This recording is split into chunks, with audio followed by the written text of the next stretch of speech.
Saludos y bendiciones. Se da por entendido que ya vieron el video, el video de introducción, donde explico que no soy maestro, pastor, ni tengo estudios superiores de la Biblia, pero me gusta escudriñar y tengo mis resúmenes personales. Escudriñando, leyendo y viendo videos te encuentras con detalles y es lo que voy a compartir. Se dice que ningún versículo de la Biblia específicamente se habla sobre el ministerio de Cristo, cuánto duró exactamente, pero veremos que hay al menos 7 razones por las cuales se puede interpretar que ese ministerio fue de un año. Este video, como puede ser muy interesante para algunas personas, otros dirán, no, pues yo creo que el ministerio de Cristo duró 3.5 años, 3 años y medio, pero eso no cumple ninguna profecía, no hay nada escrito acerca de eso, entonces no tiene un sustento ni una razón de ser. Otros a lo mejor ni siquiera les interesará si el ministerio de Cristo fue de 1, 3 o 50 años. Entonces vamos a analizar las razones por las cuales yo creo que fue de un año y eso pudiera despertar el interés en el cumplimiento de las profecías de las cuales se había hablado y su relación con el año que ministró Cristo, y ahí es donde sale el interés en este video. Ok, como punto número 1 sobre este resumen del tiempo de duración del ministerio de Cristo, tenemos que Cristo ministró un año y ese año era año de jubileo, ¿sí? Entonces, ese es el primer punto y se me hace de los más interesantes. Ok, tenemos que en Levítico 25, 3 y 4 te dice que 6 años sembrarás tu tierra, 6 años podarás tu viña y recogerás sus frutos, pero el séptimo año es año de descanso y de reposo. Ese es un Shemitah, es un año sabático, es un año de descanso para el pueblo, como se le había ordenado a Israel. Ahora, en Levítico 25 te dice, y contarás 7 semanas de año, 7 veces 7 años, o sea, 7 Shemitahs, 7 años de descanso, ¿sí?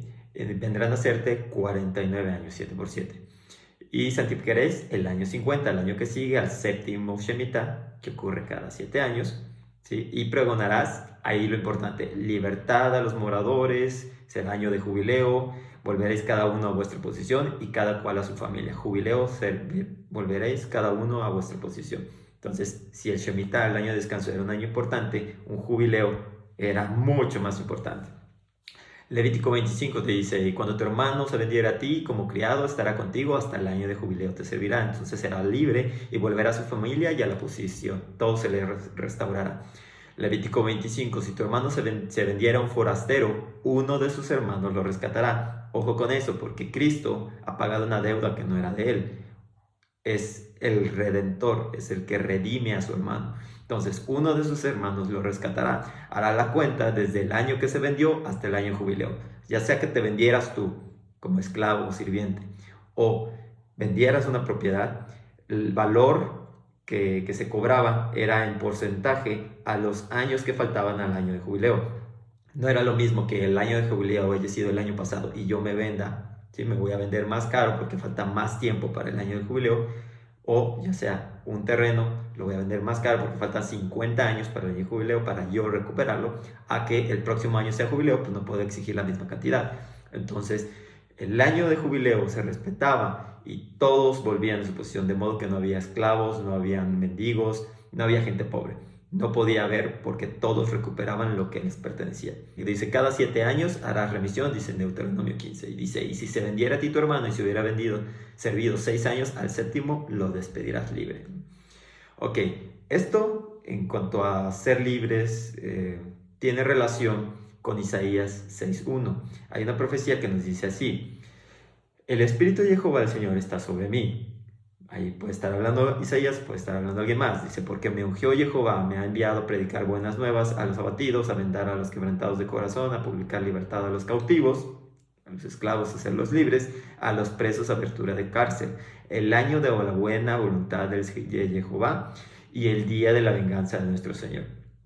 Ojo, aquí nos dice que viene a predicar el año de la buena voluntad y el día de la venganza, pero cuando en Lucas Cristo está en una sinagoga en sábado, están leyendo Isaías y él busca este pasaje en específico, dice, el Espíritu del Señor está sobre mí, me ha ungido para dar buenas nuevas a los pobres, me ha enviado a sanar a los quebrantados, libertad a los cautivos, agrega, vista a los ciegos, libertad a los oprimidos, ¿sí? A predicar el año agradable al Señor. Y si notamos, no menciona nada del día de la ira. De modo que da a entender que si nosotros siguiéramos a Cristo, hiciéramos lo que Él vino a predicar durante el año agradable del Señor, el día de la ira no vendría.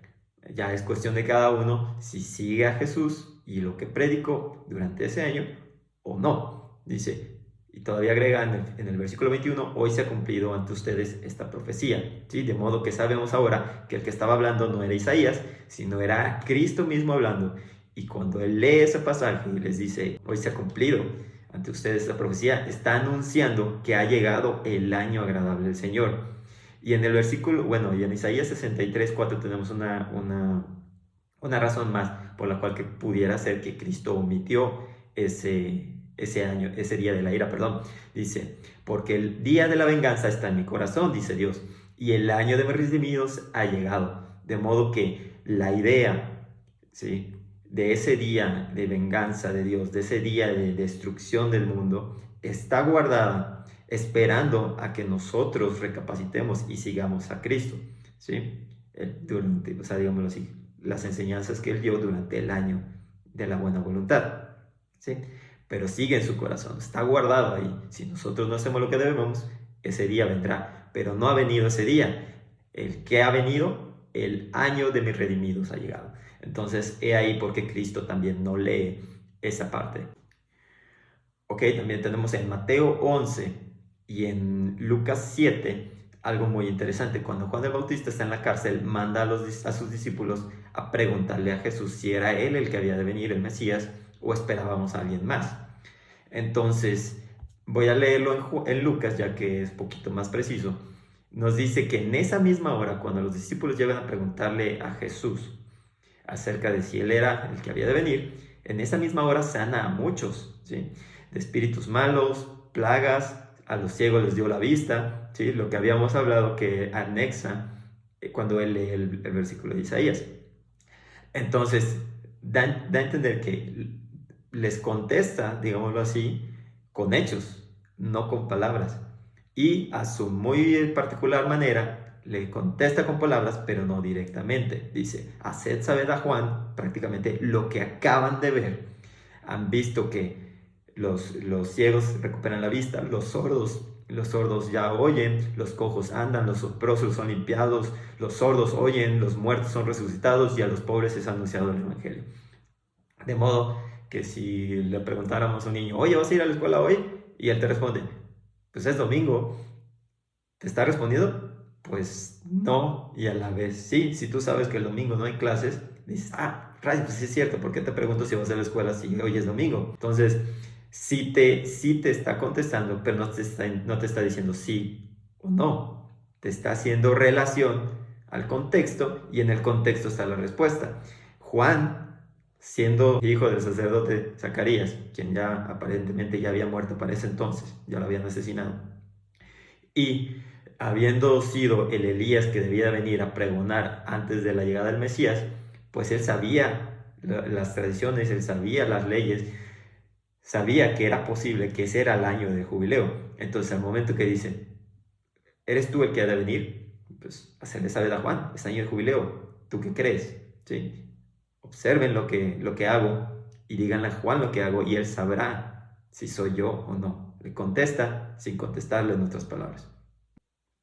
Ahora, como pequeño comentario, en Isaías 43, versículo 10 en adelante, te dice, sos mis testigos y mi siervo que yo escogí. Conozcan, crean, entiendan, recalco, entiendan, que yo mismo soy, dice Dios. ¿Sí? Fuera de mí no hay quien salve. Yo anuncié, yo salvé, yo hice oír, no hubo extraño, yo soy Dios. De modo que Cristo está haciendo oír, está haciendo andar, está haciendo ver, ¿sí? Yo mismo soy Dios, dice. Dejo eso y lo vuelvo a citar más adelante. El punto es que el que hace todos estos milagros es Dios, el que hace estos milagros, como estamos viendo, es Cristo. Entonces, yo mismo soy. Ahora, antes de pasar al punto número 2, es necesario comprender que el bautizo es un volver a nacer, morir y renacer.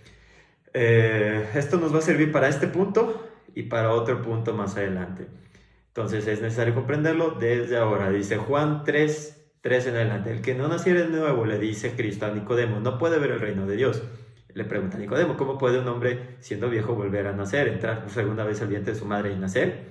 Dice, El que no naciere de agua y de espíritu no puede entrar en el reino de Dios. Lo nacido de carne, carne es, lo nacido de espíritu, espíritu es. Es necesario, recalco, es necesario nacer de nuevo. Al igual que en otros evangelios, en Mateo nos narra que Cristo viene a Juan para que Juan la bautice. Juan le dice, yo necesito ser bautizado por ti, tú vienes a mí. Pero lo interesante aquí es la respuesta de Cristo, conviene que cumplamos toda justicia. Cristo nos iba a ordenar bautizarnos. ¿Sí? Él como líder pudiera estar poniendo el ejemplo y es necesario o es conveniente que se cumpla toda justicia. Simplemente es esa razón, o pudiera estarse refiriendo también a que era necesario que Cristo naciera de nuevo, no porque Él haya pecado como nosotros, ¿sí? Tenía que haber un antes de su bautizo y un después de su bautizo. Entonces Cristo debía nacer de nuevo, no por necesidad, bueno, hasta cierto punto no por necesidad, por pecado, sino por otra necesidad que vamos a citar más adelante. En Colosenses nos lo vuelvo a dejar claro, sepultados con Él en el bautizo, también resucitados con Él. ¿Sí? Entonces esto es nada más para dejar claro que el bautizo es un volver a nacer. Ahora sí, tocamos el punto 2. Citaré 3 versículos donde nos deja claro que el ministerio de Cristo inició después de su bautizo. Tenemos a Lucas 3:21, donde tenemos la historia del bautizo, y en el 23 luego su ministerio. En Hechos 1, 21 y 22 nos dice que estaban sacando suertes para ver al sucesor o sacar al sucesor de Judas. Entonces nos dice que era necesario elegir entre uno de los que hubieran estado todo el tiempo, y ojo con la palabra tiempo, que estuvo Jesús con ellos, ¿sí? Y en Hechos 10:37 los mismos judíos nos dicen, ¿saben lo que divulgó desde Galilea? Empezando por el bautizo de Juan. Entonces tenemos que su ministerio inicia después o inmediatamente después de su bautizo. Ahora, ¿cuál fue la primera acción que Cristo realiza después de ser bautizado? Dice la Biblia que el Espíritu lo lleva al desierto, y la pregunta es ¿por qué el Espíritu lo querría en el desierto? ¿Sí? ¿Qué es el desierto o qué está en el desierto? Leemos Levítico 16:8 que dice, hará suerte Aarón, el sacerdote, por 2 machos cabríos, uno por Jehová y otro por Azazel. El que caiga por Jehová lo ofrecerá en expiación, y el macho cabrío sobre el cual cayera la suerte por Azazel, ¿sí? Enviarlo al desierto, ¿sí? Entonces, aquí tenemos la historia de Yom Kippur, el día de la expiación, en la cual el macho cabrío que resultaba para suerte para Azazel era enviado al territorio de Azazel, fuera del campamento de Dios. Si a su vez entendemos que Israel en ese entonces estaba en el campamento, vagando por el desierto 40 años, y la presencia de Dios se manifestaba constantemente con ellos, ¿sí? He aquí que manda Dios a que mujeres menstruosas, los leprosos, los que hubieran cometido pecado, eran sacados del campamento. No podía estar Dios entre ellos si ellos estaban ahí. Entonces, el desierto vendría a ser un territorio en el cual la presencia de Dios no estaba directamente sobre ellos, como en el caso del campamento. No eran abandonados por Dios, por así decirlo, pero sí estaban fuera del campamento de Dios. Entonces, el desierto ya era territorio de Azazel. Entonces, cuando Cristo es mandado al desierto, Él va a buscar a Azazel. Y Azazel va y lo tienta, ¿sí? Digámoslo así, se los pongo de otra forma. Cuando los apóstoles no pudieron expulsar al demonio de un muchacho, Cristo les dice, este género solo sale con oración y ayuno. Entonces, ¿qué fue hacer Cristo al desierto? Enfrentarse a Azazel, para lo cual, si para expulsar un demonio es necesario ayunar y orar, para enfrentarse a Azazel, a Satanás, es necesario ayunar y orar 40 días y 40 noches. O sea, tiene todo el sentido del mundo. Entonces, es impulsado al desierto, ora y ayuna, y al final de sus 40 días, Azazel le sale al encuentro. Cristo va al territorio de él a enfrentarse con él, y viene Azazel y lo tienta. De modo que en Mateo 4, 1 a 11, Marcos 1, 12 a 13 y Lucas 4, 1 a 13 tenemos la historia precisamente de la tentación de Jesús. ¿Sí? Jesús va a, ya sea, decirle, hacerle saber a Satanás que él ya estaba aquí, que estaba listo, que estaba empezando su ministerio, que se agarrara porque su tiempo se termina. ¿Sí? De la forma en lo que quieras ver. ¿Sí? Fue a oponerse, a declararle la guerra a Satanás. Satanás tratando, ¿sí?, de que esta persona no pueda ser el personaje prometido, ¿cómo se llama? El Mesías sin pecado, intachable, que Dios esperaba, lo trata de sobornar, digámoslo así. Primero le pone piedras en el camino para que tropiece y al verse frustrado, al no lograrlo, lo trata de sobornar. Le dice a Cristo que le ofrecería los territorios, los reinos del mundo entero si lo adorara a él. Cambia de bando, no sigas a Jehová, sígueme a mí, ¿sí?, y te ofrezco esto. A lo cual Jesús rechaza. Y ojo, no le dice que los reinos no son de él, ¿sí?, porque Satanás le dice, los reinos me han sido dados y a quien yo quiera se los doy. Cristo no le rechaza eso, no le dice que no es cierto, simplemente rechaza el no adorarlo, aceptando que los reinos le han sido dados a Satanás, ¿sí? Y Satanás es libre de darlos, pero la oferta que Satanás le hace es, adórame a mí y no a Dios, la cual Cristo ahí sí la rechaza tajantemente, ¿sí? Y veremos que más adelante, que ese es precisamente el punto crucial de este punto número 2, es precisamente esto. En este momento, Cristo está rechazando la oferta de ser el gobernante, el rey del mundo entero, de mano de Satanás. ¿Sí? Vamos a ver que después de un año, porque dice aquí en la Biblia, en Lucas, que Satanás, después de verse vencido, por así decirlo, no lograr su objetivo, deja a Jesús por un tiempo. Deja a Jesús un año. Entenderemos un tiempo como un año. Vamos a ver el por qué. Y si es posteriormente a ese año que Cristo se vuelve a topar con Satanás, es en ese año, al final de ese año, donde Cristo obtiene lo que Satanás le está ofreciendo un año antes, en este momento. Vamos a ver el por qué un tiempo se podría tomar como un año. Notándose también que en Hechos 1, 21 y 22 y en Juan 7, 8 se hace mención precisamente a esta palabra o a esta frase, un tiempo. ¿Sí? Satanás lo deja un tiempo. Es necesario elegir un apóstol que haya estado todo este tiempo con nosotros, desde que Cristo fue bautizado hasta que fue recibido arriba, y el otro donde Cristo dice, aún no se ha acabado mi tiempo, ¿sí? Cuando habla con sus hermanos diciendo que no iba a subir a la fiesta en Jerusalén. Ahora, pudiéramos pensar en un contexto no bíblico que tiempo, pues un periodo indefinido. Satanás lo dejó un tiempo, lo dejó 5 minutos, lo dejó un año, lo dejó 20 años, ¿sí? Un tiempo pudiera ser cualquier cantidad no especificada, ¿sí? Pero en un contexto bíblico tenemos aquí algo que nos hace pensar que ese tiempo sí es un año. En Daniel 12, 6 en adelante dice, ¿cuándo será el fin del mundo? Prácticamente dice, el varón vestido de lienzos juró por el viviente, juró por Dios, que será por tiempo, tiempos y la mitad de un tiempo. Cuando se acabe el esparcimiento del escuadrón del pueblo santo, estas cosas serán cumplidas, ¿sí? Ahora, ahí dices, bueno, ¿cuánto es un tiempo? Un tiempo, la mitad de un tiempo. Lo dice más adelante en el versículo 11, habrá 1290 días. Bienaventurado el que espere 1335 días. Ambas cantidades son 3 años y medio. 1290 días son 3.5 años y 1335 días son 3.6 años. De modo que tiempo es un año, tiempos son 2 años y la mitad de un tiempo es la mitad de un año.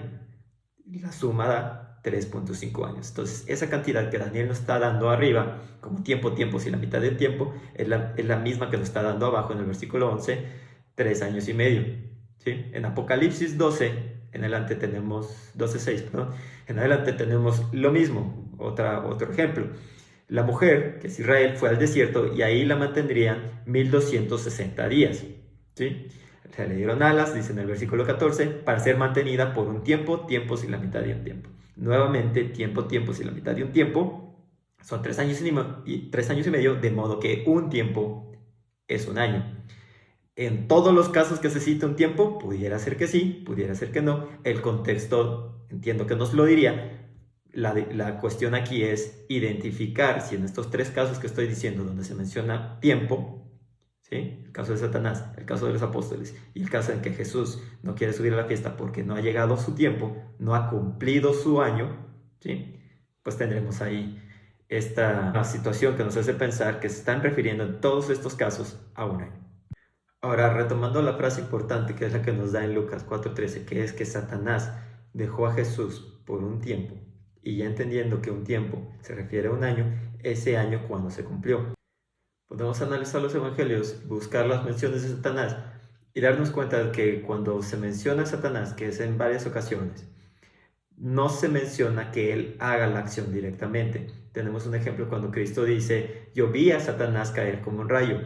Ahí no está Satanás físicamente en ningún lado, ¿no? Digámoslo así.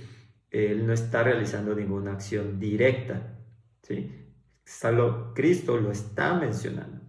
En otras ocasiones, cuando por ejemplo Cristo saca a un demonio de un muchacho, dice, Satanás lo atormentaba, ¿no? Pero no quiere decir que necesariamente Satanás lo atormentaba a él físicamente, directamente, sino que un demonio lo atormentaba, y al ser el príncipe de los demonios están atribuyéndole a Satanás lo que hacen sus esbirros, por así decirlo.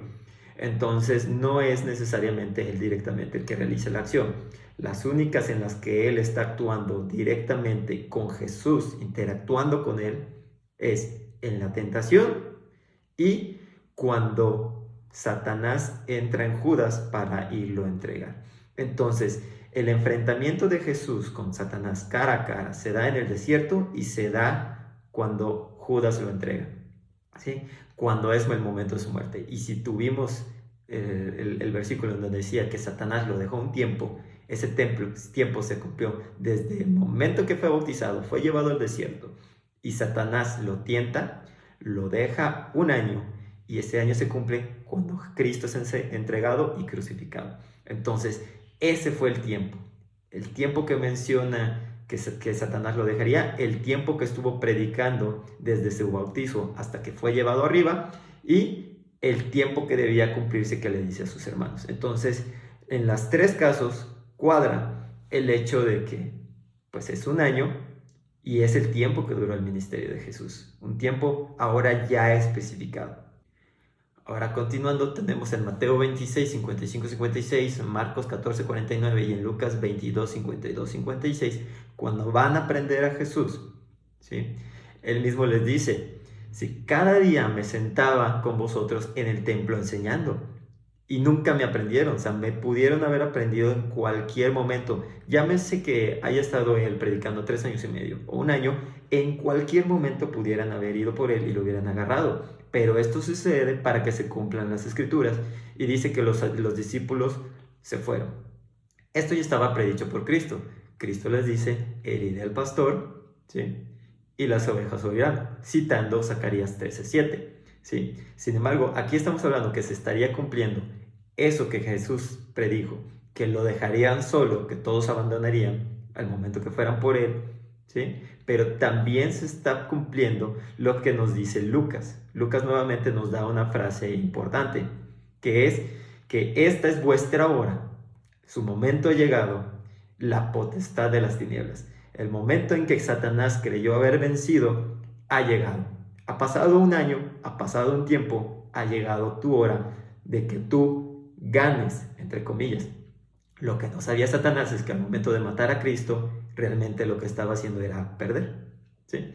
Pero ese es un misterio, como lo menciona en un versículo que pondré aquí, ¿sí? Que si ellos hubieran sabido que al momento en que mataran a Jesús, todo lo que Satanás le ofreció, todo lo que le pertenecía a Satanás, le sería dado a Cristo de mano de Dios, no lo hubieran matado. Entonces, cuando él creyó que ganó, que era su hora, era su momento, era su tiempo, ¿sí?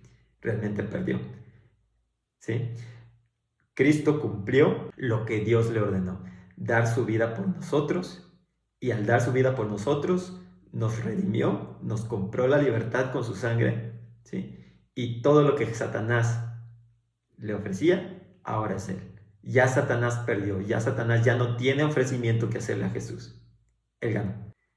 De ahí que en Juan 19:30, en el momento que Jesús entrega el Espíritu y muere, sus últimas palabras son: consumado es. ¿Qué se consumó? Que Él fue sacrificado, que Él nos redimió, que ahora todo le pertenece. A pesar de que igual en otros versículos durante los evangelios se especificaba que Cristo fue enviado por el Padre, todo le fue dado por el Padre, Él es el verbo de Dios, todo fue creado por Él y para Él, ¿sí? Hasta después de su muerte, tenemos ejemplos en los cuales Cristo viene y dice: toda potestad me es dada en el cielo y en la tierra, ¿sí? Ahora, no solo en la tierra, nótese, en el cielo y en la tierra. De modo que el ofrecimiento que Dios le hizo a Cristo y lo que recibió Cristo fue mucho más de lo que Satanás le ofrecía. El hecho es que después de un año de enfrentamiento, Cristo ganó. Y puedo citar Mateo 28, Lucas 10, pero Apocalipsis 5:9 es un poquito más específico.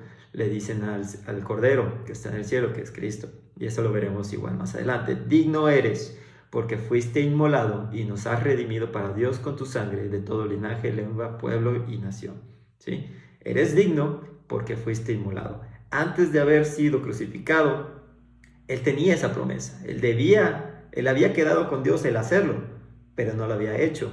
Incluso de ahí que Jesús, cuando ora al Padre, le dice: ojalá quisiera que esta copa pasara de mí, este trago amargo que tengo que pasar, dice, no sucediera, pero hágase tu voluntad. ¿Sí? O sea, él hubiera preferido no sufrir lo que sufrió, y sin embargo, digno es porque lo cumplió, porque a pesar de que era algo que él no quería, que él se ofreció para hacer, pero era algo que hubiera preferido dejar pasar por alto, lo hizo, lo cumplió. Entonces, ese es el motivo, esa es la razón por la cual él ganó lo que tiene. El punto número 3 es un poco más sencillo. Nosotros sabemos, creemos, o pudiéramos pensar, que José, David y Adán eran tipos de Cristo. Eran personajes que cumplían ciertas características que Cristo poseería, ¿sí? En el caso de José, tenemos aquí unas anotaciones de la Reina Valera que dice que eran amados de su padre. Ambos eran los hijos favoritos de su padre. José, el hijo favorito de Jacob; Cristo, el hijo favorito de Dios, el primogénito, ¿no? Digámoslo así. Eran odiados por sus hermanos. Los hermanos de José lo vendieron, y a Cristo sus hermanos lo mataron, ¿sí? Tenía una misión superior que su familia no comprendía, eso queda claro. Sus hermanos conspiraron para matarlos. En el caso de José, simbólicamente, lo dieron por muerto, lo vendieron y no supieron su destino. Entonces, lo dieron por muerto y a su padre lo reportaron como muerto desde el momento en que lo vendieron, ¿sí? Entonces, para ellos estuvo muerto todo ese tiempo.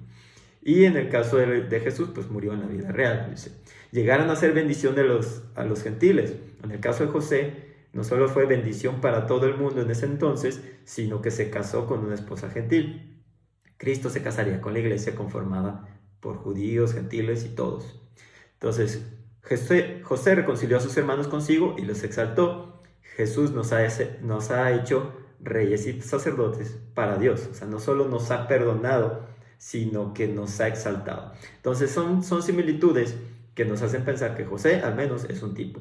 Contemplando a David, sabemos que de David, del linaje, vendría el ungido, el Mesías, ¿sí? Entonces, como Dios se lo prometió a él. Entonces, tanto Cristo es el póster José, como Cristo es el póster David. Pudiéramos citar también que es el póster Adán, pero lo dejaré para el final. Ahora, sabiendo que José, hijo de Jacob, y que el rey David eran tipos de Cristo, la pregunta del millón es: ¿a qué edad comenzaron a reinar? Génesis 41-46 dice que José, de edad de 30 años, fue presentado delante del faraón y recorrió toda la tierra de Egipto. O sea, cuando José fue hecho el príncipe de Egipto, por así decirlo, como lo conocen algunos, tenía 30 años. En 2 Samuel 5:4, David tenía 30 años cuando comenzó a reinar. En el versículo 5 nos dice cuánto tiempo reinó en cada lugar, pero la idea es que en el versículo 4 nos dice que tenía 30 años. Lucas 3:23 nos dice: Jesús mismo, al comenzar su ministerio, era como de 30 años, ¿sí?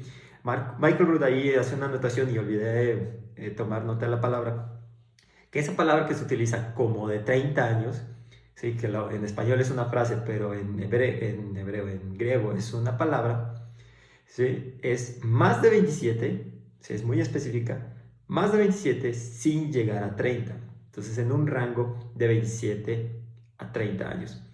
Yo en lo particular creo que tenía 29, de modo que en el momento de su coronación, en el momento que fue digno de tomar toda riqueza, como lo vimos en el versículo anterior, riqueza, gloria, honra, en el momento en que fue inmolado, fue del momento en que inició su reinado, en el momento en que ahora Dios le entrega todo a él. ¿Sí? O pudiéramos pensar incluso que es hasta su regreso. Pero el punto es que cuando muere, moriría a los 30 años cuando inicia su reinado. Ahora, los que sustentan que el ministerio de Cristo es de 3 años y medio, uno pudiera decir, bueno, entonces cuadra lo que dice Michael Rood, más de 27, sin llegar a 30, es que tenía 27 y 3 años y medio después murió a los 3 años, a los 30 años y medio, ¿sí? 30 años cumplidos, ¿sí? Más sin embargo, lo curioso es que los que sustentan que el ministerio de Jesucristo es de 3 años y medio, te dicen que inició a los 30 su ministerio cuando aún no había cumplido el requisito que Dios le exigía, dar la vida por nosotros. O sea, él no había hecho nada, digámoslo así, que lo hiciera merecedor de ese premio, por así decirlo, ¿sí? Inicia su ministerio a los 30 y 3 años y medio después muere a los 33, ¿sí? Entonces, ahí no cuadra con ninguna de las dos, o sea, pudiera todavía aceptar que duró 3 años y medio de ministerio, empezando a los 27, pero ¿por qué empezar a los 30? Por ahí un comentario de alguien que me dijo, es que para ser maestro en Israel, para ser tomado en serio, digámoslo así, por madurez, por conocimiento, por lo que quieras, tienes que tener 30 años. Y esa es una cuestión que me gustaría que si alguien sabe en dónde dice, lo pusieran en comentarios, eso me ayudaría mucho como acervo cultural, porque lo he buscado y no lo he encontrado en ningún lado. En el Antiguo Testamento ni en el Nuevo, yo no lo he visto en ningún lado. Entonces, si es una de esas reglas que están en el Talmud o que son inventadas por el hombre, pues sería una de tantas reglas que Cristo vino y rompió. Estamos hablando que él vino a los 29, siendo maestro a los 29, predicó un año y muere a los 30 para iniciar su reinado a los 30. Entonces, a mí me cuadraría más en ese sentido. Y con respecto a Adán, en un video que vi acerca de una persona que hablaba hebreo, mencionaba que la edad de Adán y Eva, en el momento que fueron creados, está codificada en su mismo nombre. Exactamente cómo sacó esta conclusión esta persona, no me acuerdo, es simplemente un nice to know, pero esta persona estaría asegurando que la edad de Adán cuando fue creado eran exactamente 30 años. Entonces cuadraría con que José es un tipo de Cristo, inició su reinado a los 30, David un tipo de Cristo, estaría iniciando su reinado a los 30, y Adán un tipo de Cristo, o Cristo el póster Adán, iniciando su reinado sobre el jardín del Edén a los 30 años. Entonces cuadra hasta cierto punto. Y pues sería todo por parte del punto número 3, pasamos al punto 4. Como punto número 4, por el cual creo que Cristo predicó un año, si acaso un año y meses, es precisamente porque lo encubre en la parábola de la higuera estéril, Lucas 13, 6 en adelante. Dijo también esta parábola: tenía un hombre una higuera plantada en su viña y vino a buscar fruto de ella y no la halló. Y dijo al viñador: he aquí hace 3 años que vengo a buscar fruto de esta higuera y no la hallo, córtala, ¿para qué inutilizas también la tierra? Él entonces respondiendo le dijo: Señor, déjala todavía este año, hasta que yo cabe, la abone, si diere fruto bien, y si no, la cortarás después. Ahí sí que la interpretación pudiera no ser correcta, pero cuando yo leo esto y noto que las cifras que usa son 3 años y este año, noto lo siguiente: el dueño es Dios, el viñador, el que cuida su terreno, es Cristo. Entonces Dios le dice a Cristo: hace 3 años que no encuentro fruto, que vengo a buscar algo, esperando algo de esta higuera y no recibo nada. La higuera era el pueblo de Israel. Lo podemos analizar en varios contextos cuando se utiliza la higuera como referencia y siempre está refiriéndose al pueblo de Israel.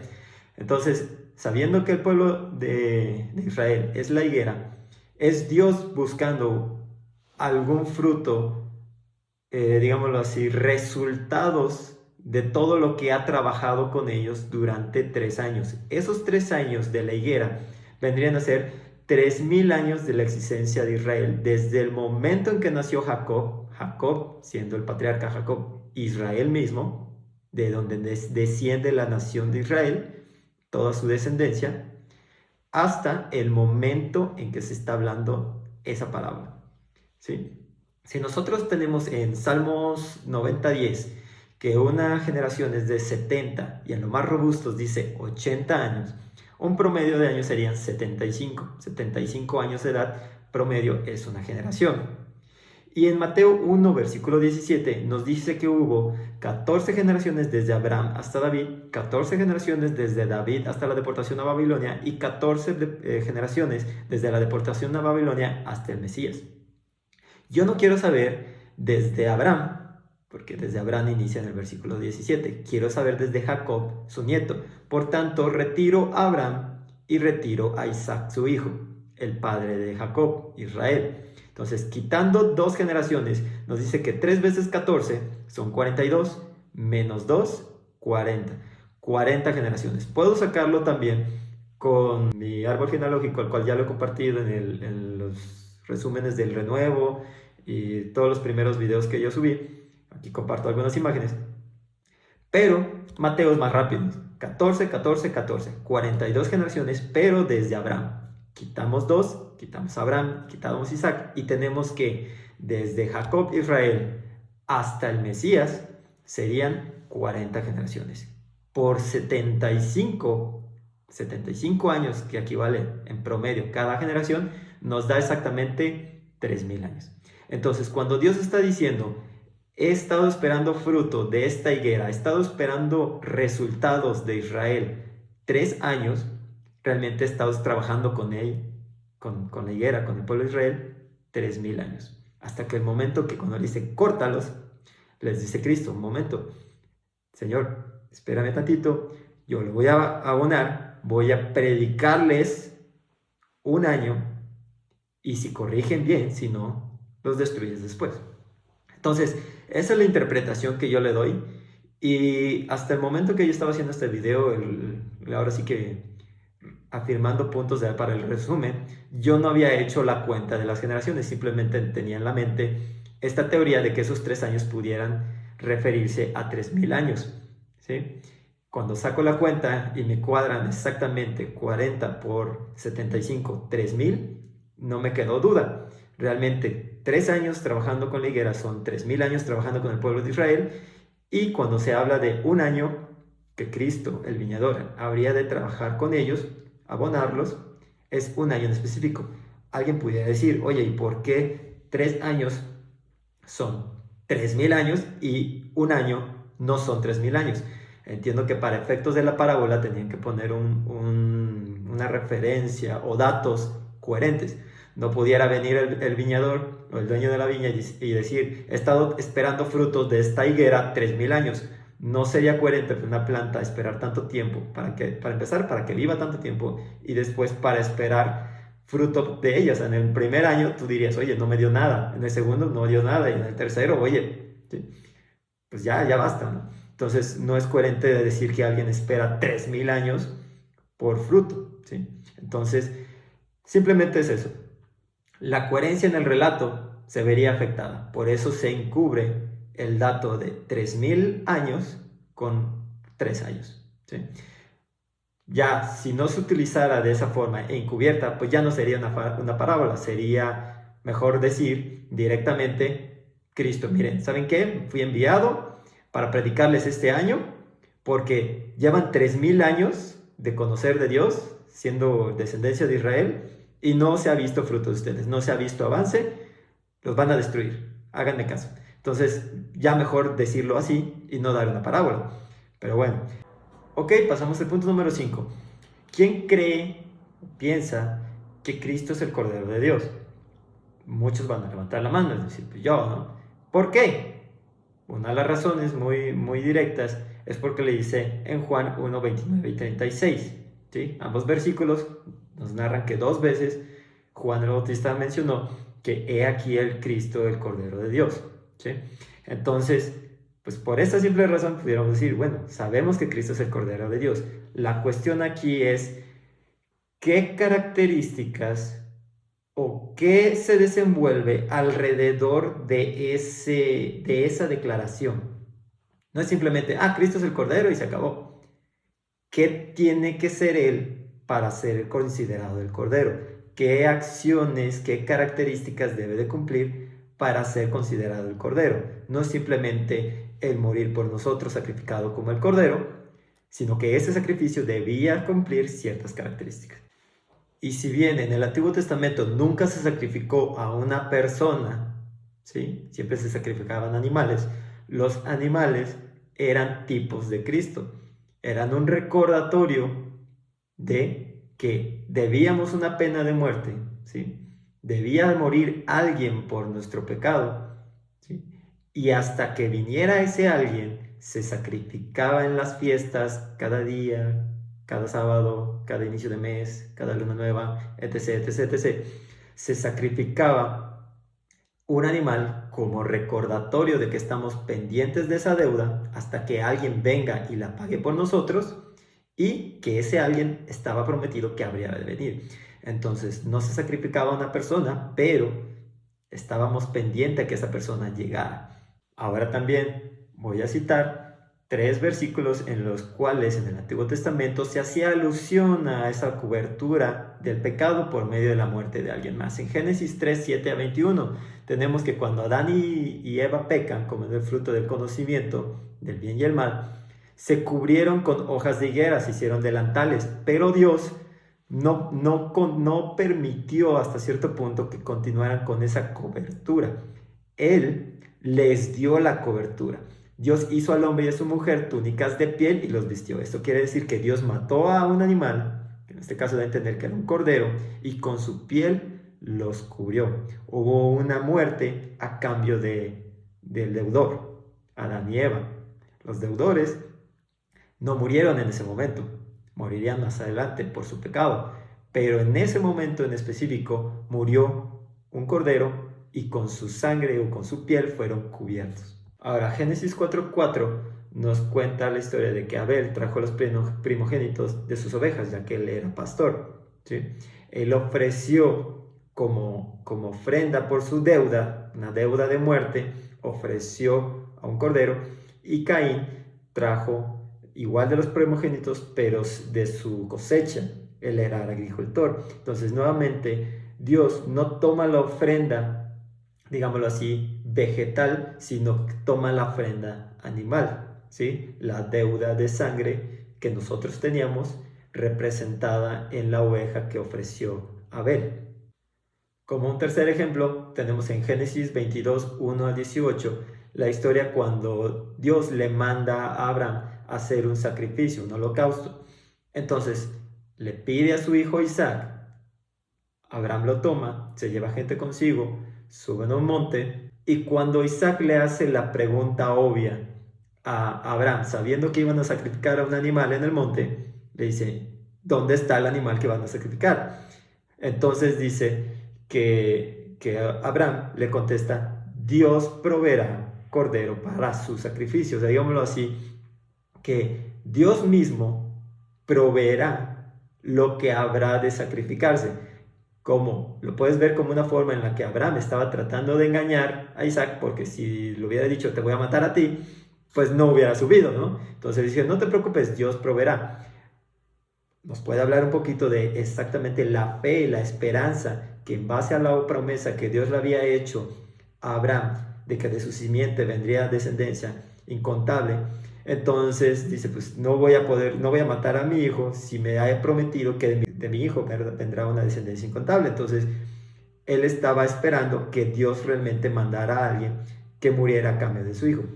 Lo curioso aquí en el tema es que cuando Abraham menciona Dios se proveerá, ahí hace mención a que Dios pondrá lo que ha de ser sacrificado y a su vez el que ha de ser sacrificado es mismo Dios. O sea, Dios se proveerá a sí mismo, dice una versión, se proveerá a sí mismo, Él demandó el sacrificio, Él proveerá lo que ha de ser sacrificado y eso que ha de ser sacrificado es Él mismo. ¿Sí? En el versículo de Isaías, que ya habíamos citado antes, donde dice, entiendan que yo mismo soy, ¿sí? Ustedes son mis testigos y mi siervo que yo escogí, entiendan que yo mismo soy, no hay otro Dios, yo mismo soy, ¿sí? En inglés dice, yo soy Él, lo que queda aún todavía más claro. En la historia en la que estamos de Abraham con Isaac, ya en el monte, dice que Dios proveerá cordero, ¿sí?, para el sacrificio, pero al momento en que iban a matar a Isaac y llega el ángel y lo detiene, le dice, he aquí hay un carnero. Sacrifican al carnero y salvan, digámoslo así, Isaac se salva de la muerte. El punto aquí es que si había profetizado Abraham que habría de venir un cordero y en lugar de un cordero vino un carnero, entonces no se cumplió la profecía o no se estaba refiriendo precisamente a ese momento en específico. Habrá de venir un cordero para el sacrificio, ¿sí? Pero en este momento murió un carnero. Entonces, he ahí los detalles con la historia que uno pensaría que Dios mandó una oveja, un cordero, y la oveja murió por Isaac, pero no, muere un carnero. Entonces, no se estaban refiriendo a ese cordero, ¿sí?, que estaban esperando para salvar la vida de Isaac, sino para salvar la vida de todos. Ahora haré un pequeño paréntesis introductorio a las características que Dios demandaba en las fiestas con respecto a los animales que habrían de ser sacrificados. Como punto número 1, era que no debía ser quebrado hueso suyo. Nos lo cita en Éxodo 12:46, no quebrar hueso suyo. En Números 9:12 dice, no quebrarás hueso de él conforme a los ritos de la Pascua. Hablando de otra fiesta, hazle como la Pascua, no quiebres hueso suyo. En Salmos 22 nos habla de un salmo profético, dice, horadaron mis manos y mis pies, ¿sí? Al rey David nunca le clavaron nada, o no se cita ningún texto en donde le hayan clavado algo en sus manos y en sus pies. No estaba hablando el rey David. Dice, contar puedo todos mis huesos. Salmo 34:19, muchas son las aflicciones del justo, de ellas las librará Jehová. Él guarda todos sus huesos, ni uno será quebrado. Y eso nos hace hincapié a lo que nos cita o narra Juan 19:31 adelante. Por cuanto era la preparación de la Pascua, rogaron que le quebraran las piernas a los 3 que estaban crucificados. Mas cuando llegaron a Jesús, después de romperle la pierna a los 2 primeros, le vieron ya muerto y no le quebraron las piernas, cumpliendo en que a Jesús, como Cordero de la Pascua, no debían quebrarle hueso alguno. Cristo en persona cumple una característica, vamos a ver si cumple más. En Levítico 1, 2, 3 y 10 nos cita nada más que debería ser un becerro o una oveja macho sin defecto. O sea, macho se entiende y sin defecto se entendería como sin pecado, que no haya cometido, digámoslo así, algo que lo haga imperfecto como sacrificio para Dios. Pero en Éxodo 12:5 nos dice, el animal será sin defecto 1 año de oveja o cabra. Levítico 23:12 dice un cordero de 1 año sin defecto. Números 28 nos dice cordero sin tacha 1 año cada día. Y aquí cada día me hace pensar, o sea, estamos hablando que cada día se sacrificaba eso. ¿Cuántos animales se sacrificaron desde el momento que fue dada la ordenanza en tiempos de Moisés hasta el momento en que vino Cristo? Cada día, cada sábado, cada luna nueva, ¿sí?, cada fiesta, se sacrificaban animales. Todos los animales con las mismas características. De modo que todos debían de ser machos sin defecto de 1 año. Y es ahí donde toma sentido el hecho de que Cristo le dice a Juan el Bautista, se debe de cumplir toda justicia, es conveniente, ¿sí? Él debía de ser macho sin defecto de 1 año. Él debía volver a nacer porque no tendría 1 año cuando murió, pero sí tendría 1 año después de su bautizo, que es un volver a nacer. Había un Cristo antes de su bautizo, un Cristo después de su bautizo. Ese Cristo vivió hasta 1 año después de su bautizo, donde fue sacrificado como el Cordero de la Pascua, macho sin defecto, 1 año de edad. Números 28:9 nos dice nuevamente, día de reposo, corderos de 1 año al comienzo de los meses, carneros, 7 carneros, 1 año sin defecto.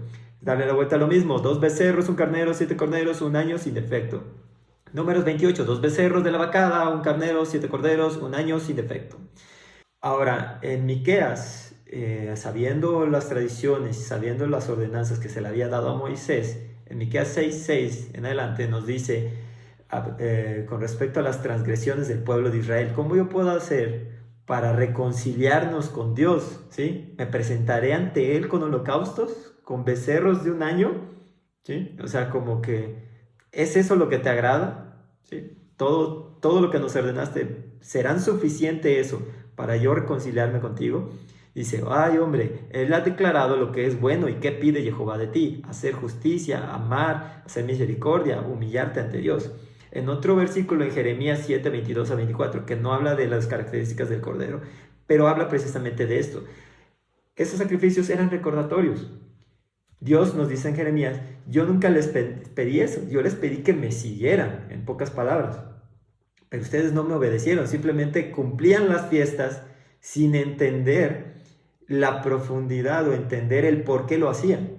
¿Sí? Simplemente cumplían por cumplir y el resto del tiempo no me hacían caso. Mientras cumplamos en las fiestas, cumplimos con Dios. No, Él les puso las fiestas como recordatorio de su deuda, pero el cumplir con Dios era lo que Dios realmente quería, demandaba. Por eso dice ahí Miqueas, me presentaré con Él con holocaustos, becerros de un año. ¿Sí? Él ha pedido obediencia, ¿sí? Adorarlo a Él. Y para finalizar este punto, nuevamente, más versículos donde nos hablan que Cristo era ese cordero, ese sacrificio perfecto para Dios. 1 Corintios 5:7, nuestra Pascua es Cristo y fue sacrificada por nosotros. 2 Corintios 5:21, al que no conoció pecado, al que era sin mancha, lo hizo pecado, nosotros fuésemos hechos justicia en Él. Efesios 5:2, Cristo nos amó y se entregó a sí mismo, ofrenda, sacrificio de olor fragante. El olor fragante era una característica, un resultado del sacrificio, como fue ordenado, cumpliendo todas las características, era un olor fragante. De modo que si no cumplía esas características, no era aceptable para Dios. Tenía que cumplir todas las características. Hebreos 4:15, tenemos sumo sacerdote que fue tentado según nuestra semejanza, como hombre fue tentado, pero sin pecado, sin defecto.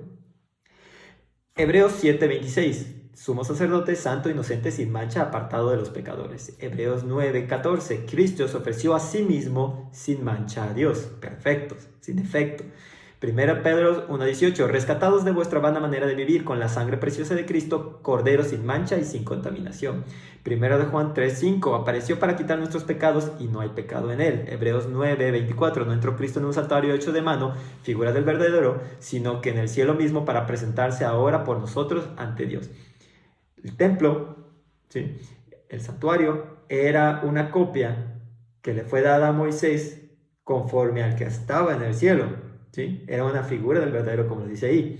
Entonces Cristo no se presentó en ese, se presentó en el cielo como un cordero inmolado, sin mancha, sin defecto, de un año, ante Dios.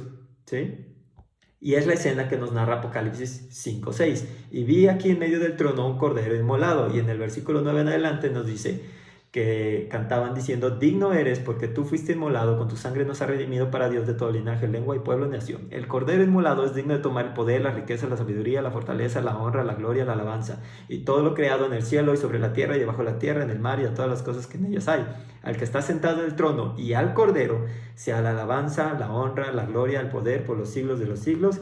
Y no dice ahí, pero amén. Entonces ahí es donde nos damos cuenta que Cristo es el cordero, pero el hecho de asegurar y digámoslo así, decretar que Él es el Cordero, involucra todo lo demás, que debía ser macho, sin defecto, un año.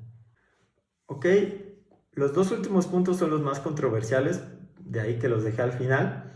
Pudieran tener un poquito más huecos en la interpretación y pudieran ahí sacarle un susto a más de uno. Entonces, vamos a ver cuáles son. El punto número 6 sería las 70 semanas de Daniel, que es lo que clama Michael Rood, que el ministerio de Cristo duró 70 semanas. 70 semanas son 1.3 años, o sea, un año, 4 meses, lo cual me cuadra hasta cierto punto un poco con respecto a que mencionaba que Yom Kippur, ¿sí?, vendría a ser el periodo más o menos en el cual Cristo fue bautizado y se enfrenta a Satanás, el macho cabrío enviado al desierto, ¿sí? 4 meses después, ¿sí?, esos 3 años, ¿sí?, estaríamos hablando que son 4 meses que vendrían después del bautizo para la primer Pascua de Jesús, y un año después, en la segunda Pascua que estuvo Jesús, lo asesinan. Entonces, no me cuadra a mí esa teoría de que Yom Kippur haya sido la época en la cual se enfrenta Satanás en el desierto, por 2 meses aproximadamente. Pero en vista de que las fiestas, dependiendo de la fecha, se pueden recorrer días antes, días después, pudiera ser que ahí estén bailando esos 2 meses. Tendría que sacar la cuenta de que en el año en que Cristo predicó, cuándo fue Yom Kippur y cuándo fue Pascua. Y si la resta me da 4 meses, estaríamos hablando que exactamente cuando Cristo fue al desierto, era aproximadamente fechas de Yom Kippur. 4 meses después Pascua, y un año después, la segunda Pascua, Cristo muere. 70 semanas.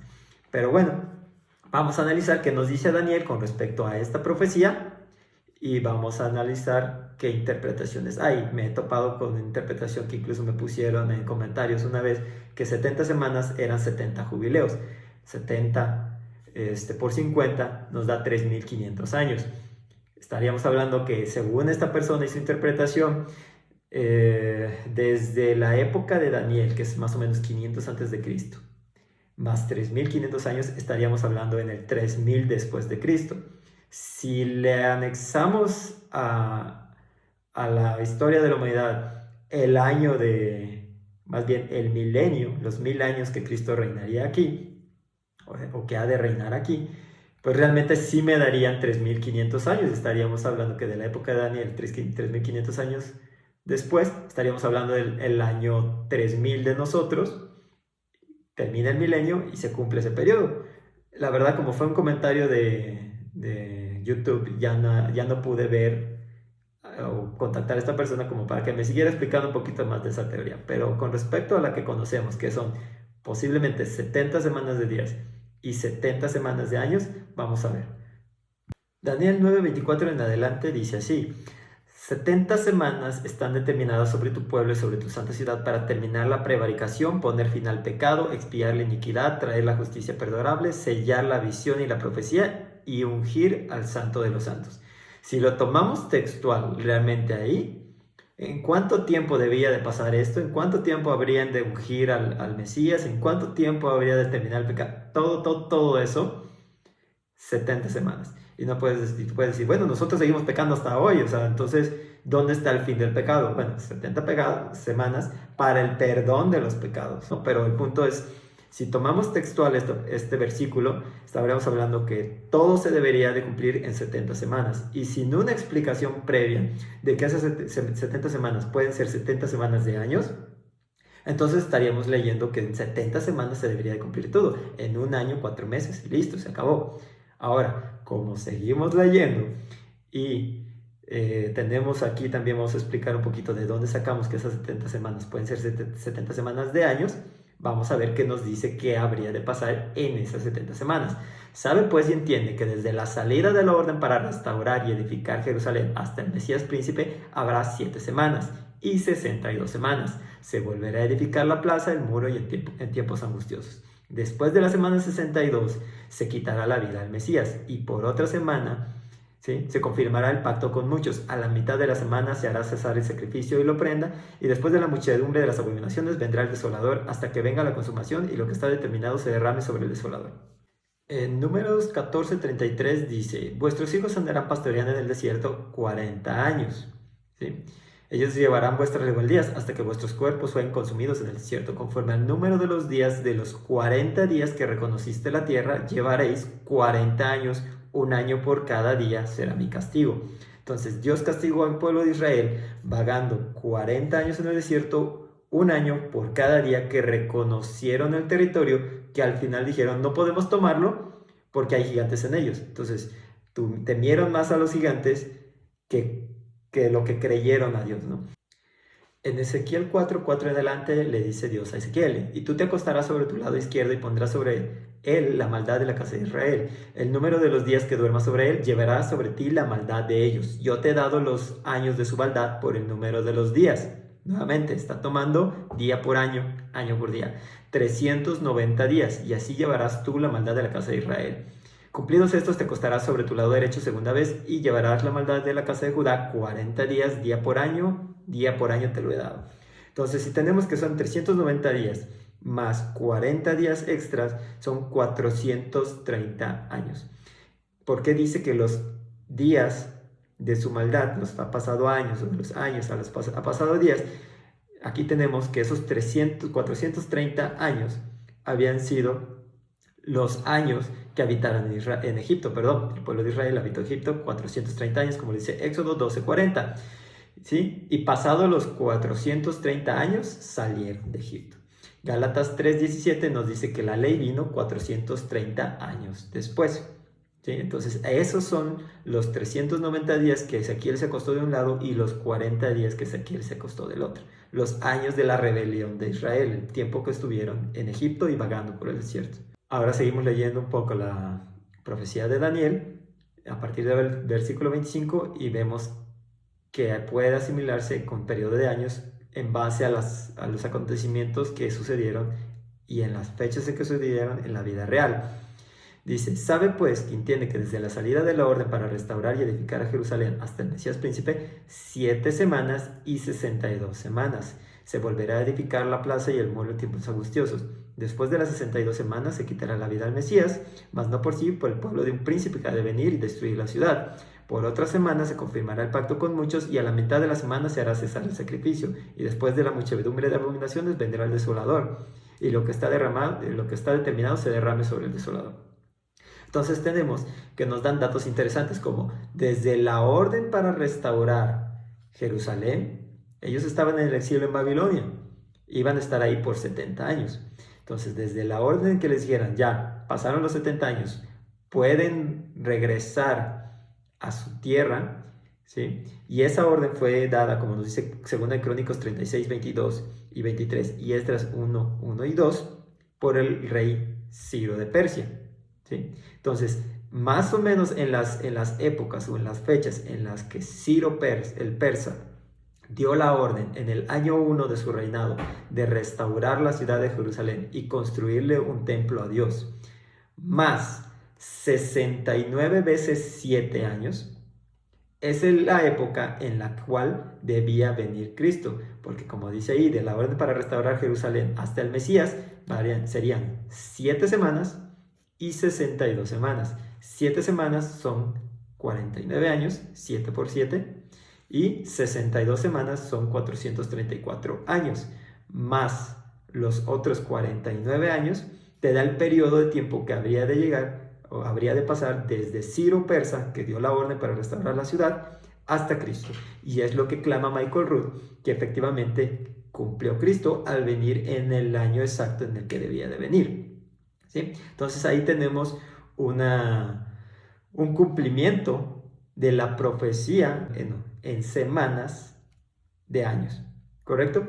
Ahora, otro dato curioso con respecto al rey Ciro es que es, según esto, el único personaje en la Biblia que se menciona por nombre, el único gobernante gentil, o sea, no judío, que Dios predice por nombre años antes, y estamos hablando de más o menos 130 años antes de que él siquiera naciera. Entonces, en Isaías 44, 28, Dios dice de Ciro, dice, Él es mi pastor y cumplirá todo lo que yo quiero.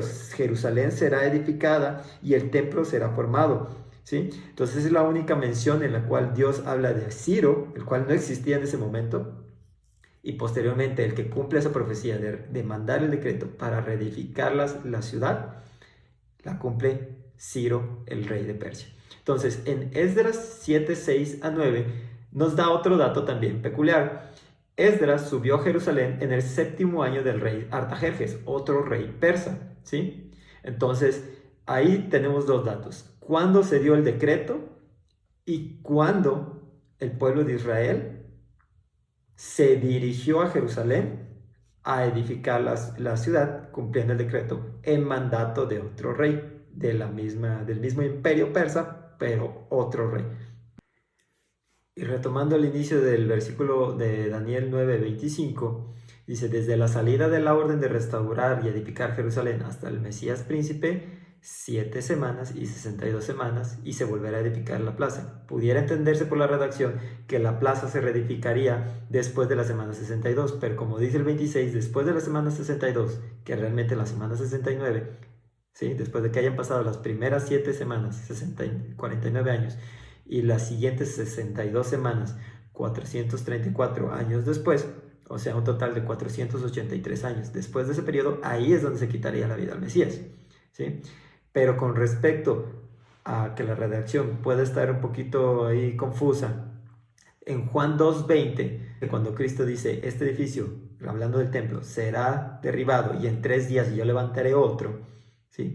Los judíos le dijeron, en 46 años fue construido el templo, ¿sí? Y tú lo levantarás solo en 3 días, pero no entendieron que él se refería a su cuerpo, ¿sí? Entonces, ahí pongo el versículo donde dice, ignoran que su cuerpo es templo del Espíritu Santo, ¿no? Entonces, él se refería a su cuerpo.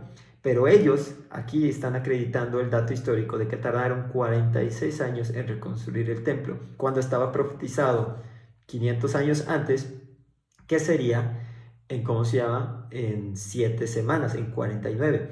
Entonces pudiéramos tomar en cuenta que desde la orden, ¿sí? Se iniciaron las planeaciones, juntar material, juntar los fondos, que a lo mejor el rey de Persia dio el dinero, ¿no? Para la reconstrucción del templo, ya que él lo estaba ordenando, pero una cosa es que él dé el dinero y que lo ordene, y otra cosa es que se cumpla de inmediato.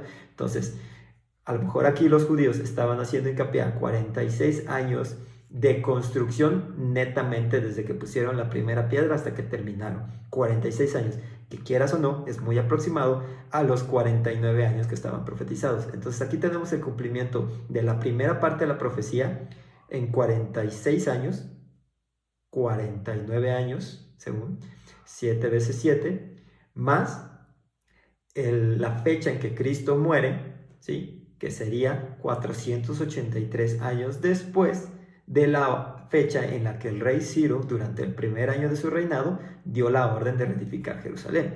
Entonces ahí es donde vemos que la profecía se está cumpliendo en semanas de años. Es posible que la profecía se cumpla en 70 semanas de años y en 70 semanas de días, sí, porque ninguna de las dos se contrapone, ninguna de las dos altera a la otra. Entonces, no hay una razón por la cual discutir y decir, no, son 70 semanas de años o 70 semanas de días, pueden ser las dos. El chiste es ver si realmente la de los 70 semanas de días cuadra en base a todos los puntos que hemos visto anteriormente. Todo parece indicar que sí, pero también estamos viendo que cuadra como 70 semanas de años. Continuamos con el versículo 26 de Daniel 9, que dice, después de la semana 62 se quitará la vida al Mesías. Hasta ahí llevamos 69 semanas, o sea, 483 años, ¿sí? Y todavía te aclara y te dice, no le quitarán la vida por sí mismo, sino el pueblo de un príncipe que ha de venir, destruirá la ciudad y el santuario, y su fin será con inundación, hasta el fin de la guerra durarán las devastaciones. Y por otra semana confirmará el pacto con muchos. A la mitad de la semana hará cesar el sacrificio y la ofrenda. Hasta ahí lo voy a dejar. Aquí es donde tenemos una mención de 3.5 años relacionada con Cristo, o que está en el mismo pasaje donde se está citando a Cristo. Se está hablando de a la mitad de la semana, y si entendimos que una semana son 7 años, 3.5 años sería la mitad de la semana. Pero se está hablando de que pasaron 69 veces 7, ¿sí? 483 años desde la orden de edificar Jerusalén hasta la muerte del Mesías. Y por otra semana, ¿sí? La semana 70, el último periodo de 7 años, ¿sí? Se hará cesar el sacrificio y la ofrenda, y después, con la muchedumbre de las abominaciones, vendrá el desolador. Entonces, Cristo ya había muerto, y por otra semana, en el transcurso de esa semana, viene este príncipe que habría de destruir la ciudad, y a la mitad de la semana es este príncipe el que hace cesar la ofrenda, ¿sí? No es Cristo. Después de Cristo, cuando Cristo muere, 70 años después de él, todavía los judíos que no aceptaron al Mesías, ¿sí?, siguieron sacrificando animales y todo eso, hasta que después de 70 años vienen los romanos, destruyen el templo, y al no haber templo ya no hay sacrificios, ¿sí? Pero no es Cristo quien hace cesar la ofrenda, y no es a la mitad de la semana donde lo matan, sino al final de la semana 69. Entonces, sí se está mencionando la mitad de una semana, 3.5 años, y a Cristo en el mismo texto, pero no cuadra de ninguna forma con pensar que su ministerio fue de 3.5 años.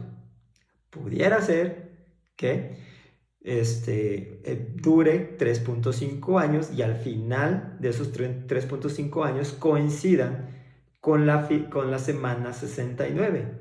Sí, pudiera ser, pero no tiene nada que ver con la redacción del 27, que a la mitad de la semana hará cesar el sacrificio, como lo vamos a ver en otras versiones de la Biblia, porque aquí en la Reina Valera pudiera no dejarlo tan claro.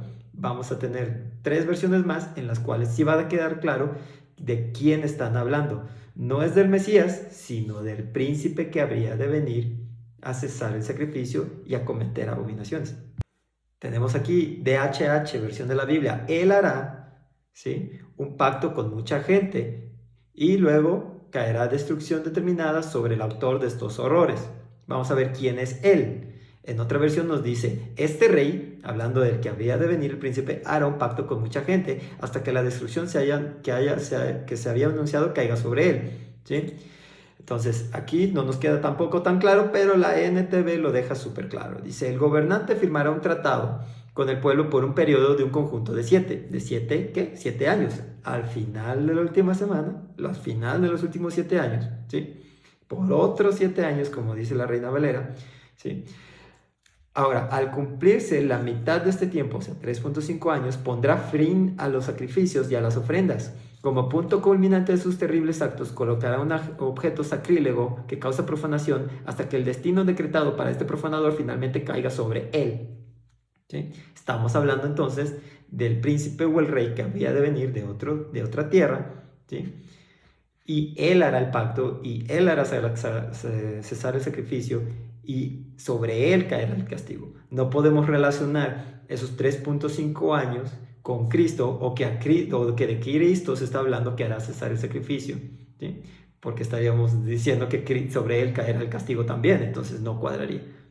Y para finalizar este punto, el punto número 6, realmente estoy haciendo una recopilación de todas las ocasiones en que se menciona el periodo de 3.5 años, no como algo bueno, sino con periodos de castigo o periodos de prueba. Solo hay una cosa buena que puedo mencionar ahí con respecto a ese periodo, pero lo vamos a ver más adelante. Dice, Primera de Reyes 17.1. Elías Tisbita le dijo a Acab, al rey en su momento, dice, no habrá lluvia ni rocío en estos años. No se especifica cuántos, pero en Primera de Reyes 18 nos dicen cuántos. Jehová a Elías en el 3er año le llamó diciendo, muéstrate a Acab y yo daré la lluvia. O sea, quiere decir que no llovió por 3 años en la época de Elías.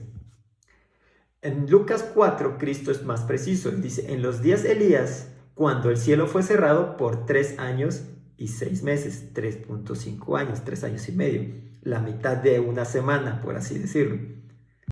En Apocalipsis 11.2 dice, el patio que está fuera del templo es dado a los gentiles en tiempos del fin, en tiempos de... Ahora sí que estamos hablando de Apocalipsis. Dice, hollarán la ciudad santa 42 meses, ¿sí? 42 meses son 3 años y medio. Saquen la cuenta. Dice, y mis 2 testigos profetizarán por 1260 días. 1260 días, 3 años y medio. Entonces están repitiendo la cifra. El tiempo del fin, los 3 últimos años y medio, donde los gentiles estarán hollando la ciudad santa, Jerusalén, es el mismo periodo que los 2 testigos de Dios estarán profetizando y dando señales y diciéndole al pueblo, arrepiéntanse, ¿sí?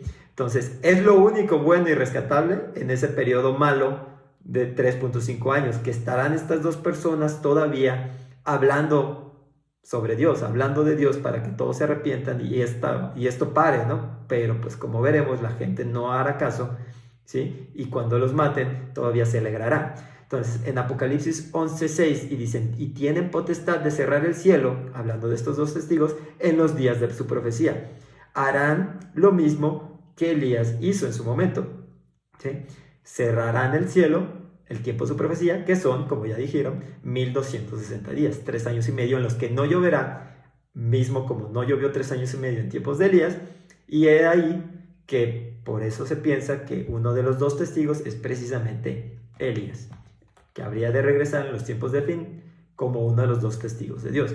Apocalipsis 12:6 dice, ahí la mantenga, ya lo habíamos citado, a la mujer, que es Israel, en el desierto, 1260 días, tiempo de aflicción, huirán de su tierra, dice, es mantenida por un tiempo de tiempos y la mitad de tiempo, 3 años y medio.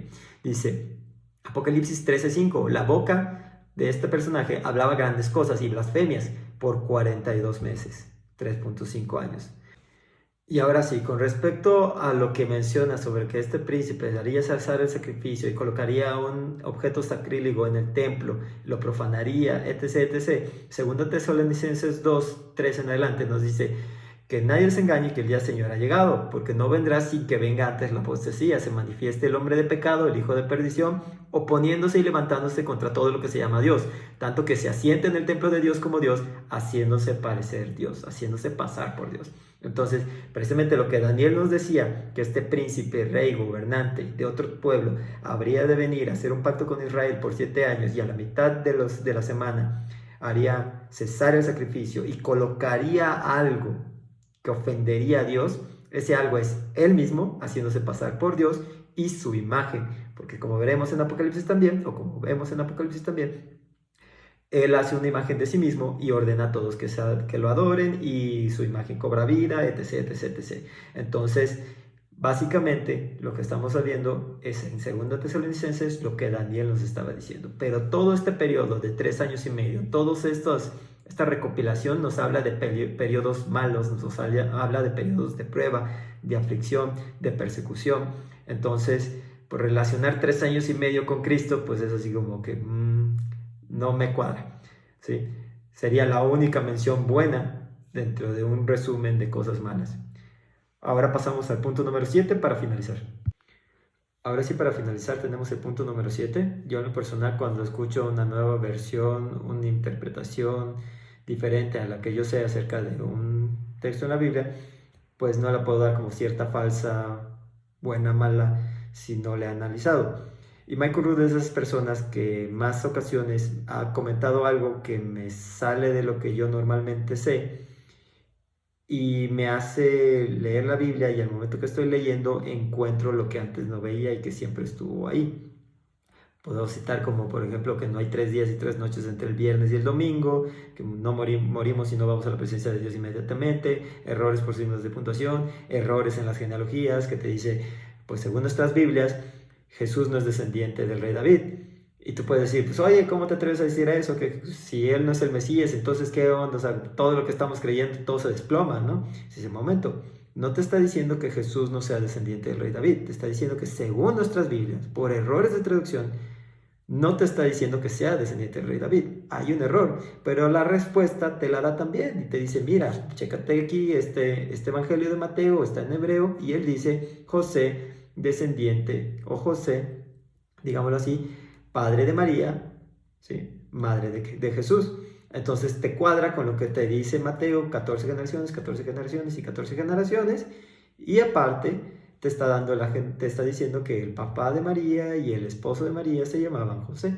Entonces te da todo, te da la duda y te da la respuesta. Y si no te da la respuesta que te convenza, sigues leyendo la Biblia y encuentras una respuesta más completa. Entonces, este resumen básicamente surgió a raíz de eso. Ministerio de 70 semanas, un año de ministerio, donde dice, y empiezo a encontrar estas nociones, pautas o cosas que nos hacen pensar que efectivamente el ministerio de Jesús fue de un año. Si nosotros le preguntamos a alguna persona que crea que el ministerio de Cristo fue de 3 años y medio, ¿sí? Agarramos a 100 personas y les decimos, a ver, ¿quién cree que su ministerio es de 3 años y medio? y todos levantan la mano. Ok, ¿quién sabe el por qué se cree eso? O sea, a lo mejor de esos, no sé, 70, 50, quizá 20, levantan la mano y te dicen, sí, pues son 3 años y medio de ministerio de Cristo. ¿Por qué? Porque en el Evangelio de Juan hay 3 Pascuas. La Pascua es una fiesta anual, ¿sí? 3 Pascuas son 3 años. Entonces, el ministerio de Cristo fueron 3 años y puede ser meses. Todo lo que no haya una Pascua más puede ser 3 años punto 9, ¿sí? 3.9 años, 3 años, 11 meses, como lo quieras ver, pero mientras no haya una cuarta Pascua, no hay un cuarto año, ¿sí? Entonces, es por eso que se cree que su ministerio es de 3 años y en adelante. Ok, pero ¿por qué si solo en Juan hay 3 Pascuas? ¿Sí? Vamos a creerle solamente a Juan y no analizamos lo que nos dicen los otros. Mateo, Marcos y Lucas solamente tienen una Pascua, de modo que Juan en su Evangelio no solo tiene una Pascua agregada, sino que tiene 2 Pascuas, las cuales vamos a exponer y vamos a plantear, preguntarnos si esas Pascuas existieron o no, en base a que ninguno de los otros 3 evangelios las contiene. Y para que no me malinterpreten, tampoco se trata de que si Michael Rood lo dice, es la verdad, ¿no? Sino tratar de desmentir a conciencia o tratar de aceptar la nueva versión en base a las evidencias. De modo que puedo tener muchas diferencias en cuanto a lo que Michael Rood dice. Una de ellas sería más que nada la de seguir la ley, ¿no? Y te dices, bueno, si te refieres a seguir la ley, los mandamientos, estoy completamente de acuerdo contigo, pero seguir las leyes, tradiciones, sacrificios y todo eso, pues aunque yo quisiera, no podría porque no hay templo, ¿no? Entonces, no soy judío, no hay un templo, etc, etc, etc. Entonces, pudiera mencionar como esta alguna que otra cosa por ahí. Entonces, no se trata de seguirlo a él y a todo lo que él dice, sino que cada cosa que él dice, analizarla y ponerla en duda, ¿sí? Ahora sí, de los que tienen ahí su más fuerte detracción con respecto a esto de la Pascua agregada en Juan, te dicen, es que el texto más antiguo de Juan nos trae esa Pascua. Ya nos mencionaba en Juan 6:4 que la Pascua se acercaba, ¿sí? Que el texto más antiguo, la copia más antigua, la más bonita, la más grande, la más pequeña, la que tú quieras, nos traiga esa Pascua agregada, no quiere decir que sea el original. El texto más antiguo que tenemos de Juan no necesariamente es el original. Y si no es el original, puede de entonces, o sea, de la copia, la primer copia que se mantiene, tener ese error. Entonces, eso no me dice a mí nada, absolutamente nada, con respecto a que si a la Pascua es real o no. Si yo tuviera un texto original incluso, el primerito, el que fue escrito de mano de Juan, si así lo quieren ver, ¿sí? Y yo lo obtengo y quiero leerlo, no podría leerlo aunque quisiera. Lo que sí puedo leer es el texto que tenemos en español y analizar lo que está diciendo y en base a eso ver si lo que está diciendo es coherente o no. O lo que hice es un resumen del Evangelio de Juan, las cosas que Juan narra, y vamos a notar que el Evangelio de Juan es cronológico y geográficamente muy preciso. Siempre te dice dónde estaba Jesús y a dónde se dirigió después. No hay ninguna ocasión en la cual él omita eso, salvo precisamente en esa parte, en el capítulo 6, donde parece ser como que tropezara con algo, escribió y luego continuó con el relato anterior. Pero vamos a verlo ahora sí que ya en la carrera. Nuevamente, hice este resumen en base a las menciones de la Pascua en el Evangelio de Juan, que es el que está en disputa. Entonces, inicio en el capítulo anterior a la primer mención a la Pascua. Bueno, mismo capítulo, versículos anteriores. Juan 2, 11 al 12. Él estaba en Caná de Galilea, ¿sí? Después de esto, descendió a Capernaum, pero no muchos días. Aquí tenemos, estaba en Galilea, va a Capernaum, que está dentro de la región de Galilea, por así decirlo, pero es otra ciudad. ¿Sí? Está en Caná, luego a Capernaum, en la región de Galilea. Juan 2, 13 al 3.0 o 3.0. ¿Por qué? No quiero mencionar el 3.1 porque ahí cambia de lugar. Entonces, digámoslo así, todo el capítulo 2 hasta el final estaba cerca de la Pascua y subió a Jerusalén. Halló en el templo a los que vendían, estando en Jerusalén, la Pascua, muchos creyeron en su nombre. Entonces, esta Pascua no la menciona en ningún otro de los evangelios, ningún otro. ¿Sí? Los evangelios, Mateo, Marcos y Lucas, solo mencionan la Pascua en la cual Jesús es crucificado. Y esta Pascua no sería esa, ¿por qué? Porque aquí estamos hablando que apenas está empezando el evangelio de Juan. ¿Sí? Entonces, estaba cerca la Pascua y sube a Jerusalén. Nota, cada vez que hay una fiesta, Juan te especifica eso, sube a Jerusalén, y sube a Jerusalén, y sube a Jerusalén. No hay una fiesta en la cual no diga eso, excepto la de Juan 6:4, lo vamos a ver. Pero entonces aquí tenemos que había una Pascua y sube a Jerusalén, lo cual va de acuerdo con el versículo anterior, los versículos anteriores que leí, que dice que va a Capernaum, pero no muchos días. Te está dando la razón, ¿por qué no muchos días? Porque subió a Jerusalén. Te está diciendo qué pasó en Jerusalén, halló personas en el templo y todavía te está aclarando algo muy importante que vamos a relacionarlo más adelante, que es que muchos creyeron en su nombre esa Pascua. ¿Sí? Entonces, así como que no queriendo, pareciera que esta Pascua es real a pesar de que ninguno de los otros evangelios la menciona, pero vamos a ver más adelante. Ahorita pongámosle un signo de interrogación todavía, no me convence mucho quizá. Juan 3:1-21 dice, había un hombre principal de los fariseos y platica con Nicodemo, en pocas palabras. Todo el capítulo del 3:1-21 está hablando con Nicodemo. Si Nicodemo es uno de los principales del pueblo de Israel y Jesús en el capítulo anterior estaba en Jerusalén durante la Pascua, pues el principal del pueblo estaba en la capital durante la fiesta de la Pascua, como todos debían ir a la fiesta de la Pascua. Entonces sigue en Jerusalén. Todo parece indicar que efectivamente subió a Jerusalén, estaba en la Pascua, platica con Nicodemo y nos está diciendo todo lo que aconteció durante esa fiesta. ¿Sí? Juan 3:22-4:2. Pasado esto, pasada la fiesta, vino a la tierra de Judea y bautizaba. Estamos hablando de que bajó de Jerusalén y Jerusalén está dentro del área de Judea, el área de Judá. Entonces da a entender que bajó de la ciudad, bajó del monte y fue a los alrededores y en los alrededores bautizaba, lo cual es coherente. ¿Sí? Nuevamente, todo parece indicar que sí, efectivamente subió a una Pascua, a pesar de que los otros evangelios no la mencionan. Dice Juan 4:3-4, dejó Judea y fuese otra vez a Galilea y era menester que pasara por Samaria. O sea, aquí en el mapa vemos como de Judea, de Jerusalén, a Galilea, pudieras tomar varios caminos, pero hay un camino que te lleva por Samaria y aparentemente él quería pasar por ahí.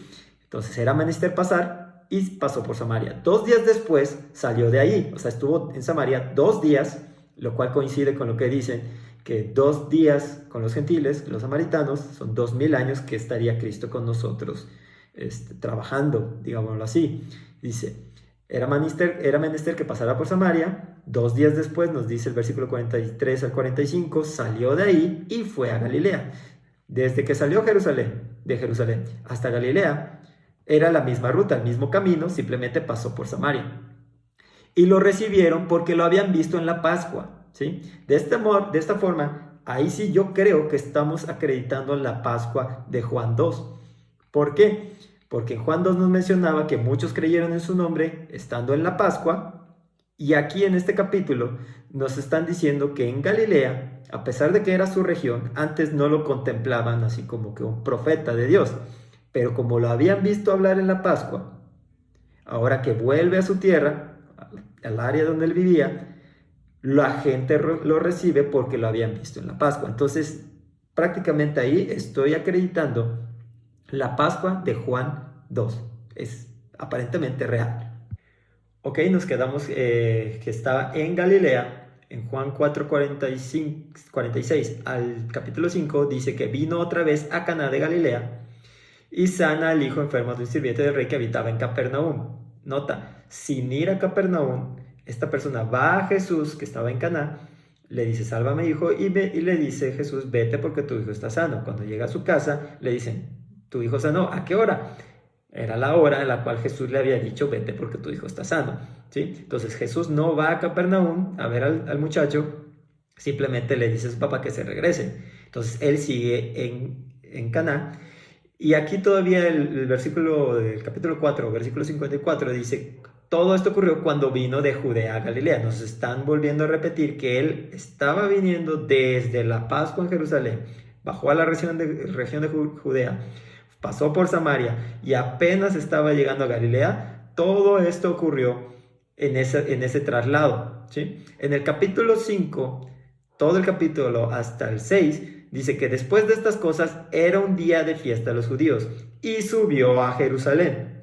Algo muy importante, hay 3 fiestas en el año, según Deuteronomio 16:16, y pueden haber otros versículos que lo digan, pero aquí pongo ese ejemplo. Hay 3 fiestas en el año en donde debían de subir los varones a Jerusalén.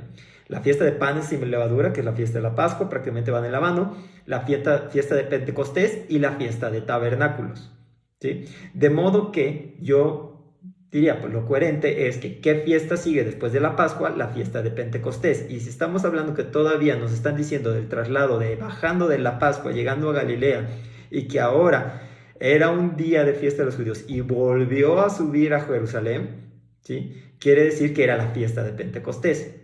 No lo puedo asegurar, pero vamos a ver si el contexto de la historia de lo que nos está narrando Juan me da la razón, ¿sí? El caso es que si este era Pentecostés, Jesús debía a fuerzas subir a Jerusalén, lo cual nos está diciendo que hizo. Y dice del capítulo 6, versículos 1 al 3, dice, pasadas estas cosas, pasado Pentecostés, fue a la orilla del mar de Galilea y sube un monte. O sea, después de Pentecostés, vuelve a su tierra en Galilea y sube a un monte. Aquí es donde, aclaro, está en Galilea, en un monte. Y nos dice el versículo siguiente, inmediato siguiente, que estaba cerca la Pascua, la fiesta de los judíos. Entonces, si lo ponemos en fechas, digamos así, cotidianas, estamos hablando que la Pascua es más o menos en abril. Pentecostés es la fiesta de las semanas. ¿Por qué se llama la fiesta de las semanas? Porque 7 veces 7, 7 semanas después de la Pascua, 49 días después de la Pascua, el día 50 es la fiesta de Pentecostés, Penta 5, de ahí el nombre. Entonces, 50 días después de la Pascua, Jesús se fue a Galilea y 50 días después regresa a la fiesta de Pentecostés, o sea, luego, casi.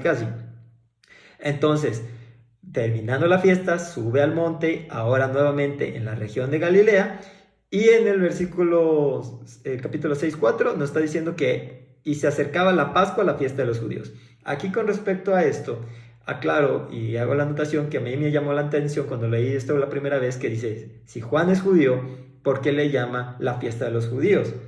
¿Sí? Es como que yo dije, yo soy mexicano y dijera, y se acercaba el 5 de mayo la fiesta de los mexicanos. Oye, pues Esteban, si tú eres mexicano, ¿por qué le llamas la fiesta de los mexicanos? Se acercaba el 5 de mayo y todos los mexicanos entenderemos a qué se refieres. Pero aquí te dice la fiesta de los judíos. Ahora, en base a que esta frase la utilizan en más fiestas a lo largo de todo este evangelio, ¿sí? Originalmente hubiera pensado que no lo escribió un judío, ¿sí? Lo escribió alguien no judío y por eso le dice la fiesta de los judíos, Pentecostés la fiesta de los judíos, Shavuot la fiesta de los judíos, etc., ¿no? Pero en este caso, pues no puedo acreditar que esta Pascua no ocurrió simplemente por ese comentario, pero sí me llama la atención. Entonces, estaba cerca la Pascua, la fiesta de los judíos, pero no menciona que sube a Jerusalén. Entonces, no subió a Jerusalén, incumplió con la ley si Cristo vino a cumplir la ley, ¿sí? Él no podía no haber subido, y veremos más adelante un ejemplo en el cual él no quería subir porque lo querían matar, y al final termina subiendo. ¿Por qué? Porque es un deber, es una obligación, es una ley de Dios y él no puede romper una ley de Dios. Entonces dice que aquí, después de Pentecostés, estaba cerca la Pascua, la fiesta de los judíos. Y como me entretuve y dije otra cosa, pero lo que iba a mencionar era precisamente que si estamos hablando que si la Pascua es más o menos en abril, 50 días después es Pentecostés, Shavuot, la fiesta de las semanas. Estamos hablando de mayo, junio, por ahí. Estaríamos hablando que es Pentecostés y estamos saltando julio, agosto, septiembre, octubre, noviembre, diciembre, enero, febrero, marzo, prácticamente 9 meses, casi 10 meses entre la Pascua de Juan 2 y la Pascua de Juan 6. ¿Qué pasó todo ese tiempo? ¿Sí? Estamos hablando que de Pentecostés pasó nuevamente a Pascua. Entonces, ¿qué pasó con las demás fiestas? ¿Qué pasó en todos esos meses? No me cuadra. Y vamos a ver si el contexto de lo que estamos leyendo cuadra. Estábamos hablando que Jesús estaba en Galilea, sube al monte, nos dicen que hay una Pascua, la cual vamos a omitir, y después en el capítulo 6, versículos 5 al capítulo 7, Jesús está en el monte. Entonces, ¿qué pasó? Nuevamente, si había una Pascua, debió subir a Jerusalén. Porque si estaba en el monte en el capítulo anterior, en el versículo anterior, sigue estando en el monte en el capítulo que le sigue a la Pascua, que no tiene nada que ver ahí. Entonces, todo parece indicar que esa Pascua no debería de estar ahí. Ahora, independientemente de que no nos narra nada, absolutamente nada, de qué aconteció en esa Pascua, siendo una fiesta de las más importantes, no nos acontece nada en esa fiesta, lo cual no creo, porque debió de haber tenido un enfrentamiento con los judíos, debió de haber sanado a más de uno, etc, etc, etc. Entonces, aquí en el capítulo 6, 1 al 3, estaba en el mar de Galilea, sube al monte, omitimos el 4, y en el 5 dice que vio a la multitud, alimentó a los 5,000, y al retirarse del monte, o sea, quiere decir que todavía seguía ahí, ¿sí? Descendieron sus discípulos al mar. Sus discípulos vinieron a Capernaum buscando a Jesús, habla con ellos, muchos de sus discípulos volvieron atrás, les dice algo que no les agradó, no entraré en más detalles, y ya no andaban con él y solo se queda con los 12. ¿Sí? Entonces todo aconteció en la región de Galilea, entre el mar, el monte, Capernaum, toda esa misma área. Nunca se menciona Judea, ni Judá, ni Jerusalén, absolutamente nada. Solo se mencionó una Pascua, la cual aparentemente no tiene ningún sentido ahí. Juan 7:1 en adelante dice, pasadas estas cosas, o sea, pasando el monte, andaba en Galilea, sigue en Galilea. No quería andar en Judea, y ahí perdón por la autocorrección que dice nadar en Judea, dice no quería andar en Judea porque los judíos procuraban matarle. O sea, él no quería, ¿sí?, volver a la región de Judea. Él sabía que lo iban a matar eventualmente, pero no se había cumplido su año. ¿Sí? Estaba cerca, ahora sí, la fiesta de los judíos, la de los tabernáculos. Nuevamente llama la atención que le llaman la fiesta de los judíos, pero ahora sí que ya vimos que lo va a mencionar en otras ocasiones y le llama ahora la fiesta de los tabernáculos. Estamos hablando que si omitimos la Pascua, que viene en Juan capítulo 6, tenemos una Pascua, en el capítulo 2, tenemos una fiesta de Pentecostés, Shavuot, la fiesta de las semanas, y tenemos ahora una fiesta de los tabernáculos, que es aproximadamente, que será septiembre o octubre, ¿sí? Tenemos abril, tenemos mayo, junio, ahora tenemos septiembre, octubre, todo parte de un mismo año. Estaba cerca la fiesta de los judíos, la de los tabernáculos. En el capítulo 7:3, el punto es que sus hermanos le dicen, pásate de aquí y ve a Judea, ¿sí? No debes estar en la región de Galilea, vete a la región de Judea, ve a Jerusalén, para que tus discípulos vean las obras que haces. Es tabernáculos, es una fiesta a la que tienes que subir, según Deuteronomio 16:16. ¿Qué esperas para ir? Dice, les responde, vosotros subid a esta fiesta. Yo no subo aún a esta fiesta porque mi tiempo, ¿sí?, aún no es cumplido. Esto lo había mencionado cuando vimos el resumen del punto donde se mencionaba que el tiempo, ¿a qué se refería con un tiempo? Mi año no se ha cumplido. Yo empecé más o menos en Pascua, ahorita que es en abril, ahorita estamos más o menos octubre, ¿sí?, septiembre, octubre, mi año no se cumple, necesito llegar a la siguiente Pascua, no puedo subir a Jerusalén porque me van a matar. Y se quedó en Galilea, o sea, ahí todavía lo menciona nuevamente, se quedó en Galilea y dice, y él subió a la fiesta, pero no manifiestamente, sino como en secreto. A la mitad de la fiesta de tabernáculos es una fiesta de una semana, a la mitad de la semana, ¿sí?, subió Jesús al templo y enseñaba. O sea, que a pesar de que él no quería ir porque lo iban a matar antes de su tiempo, ¿sí?, terminó subiendo. Terminó cumpliendo la ley, aunque eso le hubiera podido costar la vida.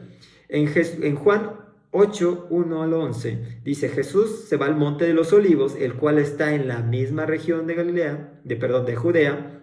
Él está en Jerusalén para la fiesta de los tabernáculos.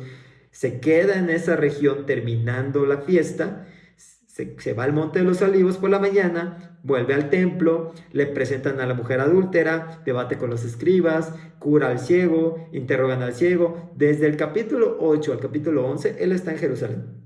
Entre que va al monte y regresa, que está ahí cerca, pero simplemente a lo que voy es que de la fiesta de tabernáculos prácticamente él se queda en Jerusalén, sigue ahí discutiendo con los fariseos, etc, etc, etc, etc. Ahora sí, que en el capítulo 10, 22 dice, se hacía la fiesta de la dedicación, Hanukkah, en Jerusalén, era invierno, los fariseos vuelven con Jesús para discutir con él. O sea, estamos hablando que ahora es diciembre. Ya tuvimos abril, ya tuvimos mayo, junio, ya tuvimos septiembre, octubre aproximadamente, ahora estamos en diciembre. Estamos en Hanukkah. Sigue discutiendo con los fariseos, entre que va, viene del monte, en los alrededores allí en Judea, baja en Jerusalén. En el capítulo 11, versículos 1 al 53, le piden a Jesús curar a Lázaro que está en Betania. Betania nuevamente está cerca de Jerusalén. Y cuando llega, había muchos fariseos que estaban dando el pésame a las hermanas de Lázaro, ¿sí? Entonces, cuando Jesús cura a Lázaro, a pesar de que ya había resucitado muertos anteriormente, había hecho milagros, curado un montón de gente, los fariseos ahora fueron testigos de ese milagro y fueron y le dijeron a los sacerdotes, a los regentes, por así decirlo, oigan, ¿saben qué? Nosotros fuimos testigos de esto, nosotros vimos, sabíamos que Lázaro tenía 4 días de estar muerto, esto ya no lo podemos negar. Entonces es ahí donde dicen, ¿sabes qué? Si teníamos planes de matarlo, esto ya fue demasiado, ya fue la gota que derramó el vaso, y desde aquel día los fariseos consultaban juntos para matarle, ¿sí? Entonces, en ese momento, más o menos en diciembre, enero, febrero, por ahí en esas fechas, ya tenían planeado matarle. En el 11:54 dice, por tanto Jesús ya no andaba manifiestamente entre los judíos, se fue junto al desierto a Efraín con sus discípulos. Viajó a otra región, a la región de Efraín, ¿sí? Y no es hasta el versículo 55 donde dice, hasta el final del Evangelio, ¿sí? Del 55 en adelante, te están narrando la Pascua, todo lo que hizo en la Pascua en la cual lo crucifican, ¿sí? De modo que si omitimos por completo la Pascua que viene en Juan 6:4, estaríamos hablando de que te están narrando Juan una Pascua, una fiesta de Pentecostés, una fiesta de los tabernáculos, las 3 fiestas más importantes te las está narrando Juan, te está anexando Hanukkah y te está narrando la segunda Pascua. Si tenemos 2 fiestas anuales entre Pascua y Pascua, ¿cuánto ha transcurrido? 1 año. Y a pesar de todo esto que hemos planteado, si alguien aún así quiere seguir creyendo que el ministerio de Cristo duró 3 años y medio, ok, de acuerdo. Nada más aquí habría que analizar que en estos 3 años y medio de ministerio, según el Evangelio de Juan, nos estarían faltando no solo una, sino 2 fiestas de tabernáculos, 2 fiestas de ¿cómo se llama? De las semanas Pentecostés, ¿sí? Para completar los ciclos, que te estuvieran narrando o que te mencionaran siquiera esas 4 fiestas que están faltando. Y estamos hablando de las 4 fiestas principales, ¿sí? Entonces, no se menciona nunca una fiesta de las trompetas, no se menciona Yom Kippur, a menos que estemos hablando que en el bautizo, como había mencionado antes, se está narrando Yom Kippur, el mandar al macho cabrío al desierto, etc.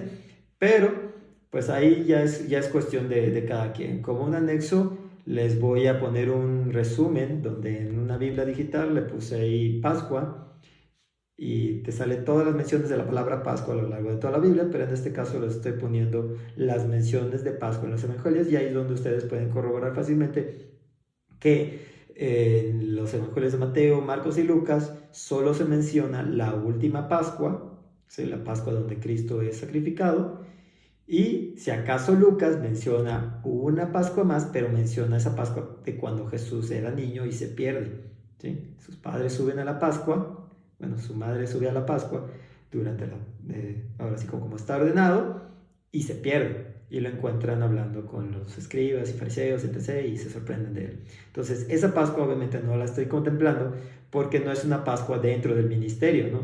Él era un niño, no tiene nada que ver con una Pascua que sucedería más de 15 años después, perdón. Entonces, pues estos son los puntos. Espero no se les haya hecho tan largo, espero que les haya sido de bendición. Cualquier comentario, duda o aclaración lo pueden dejar ahí abajo. Muchas gracias y bendiciones.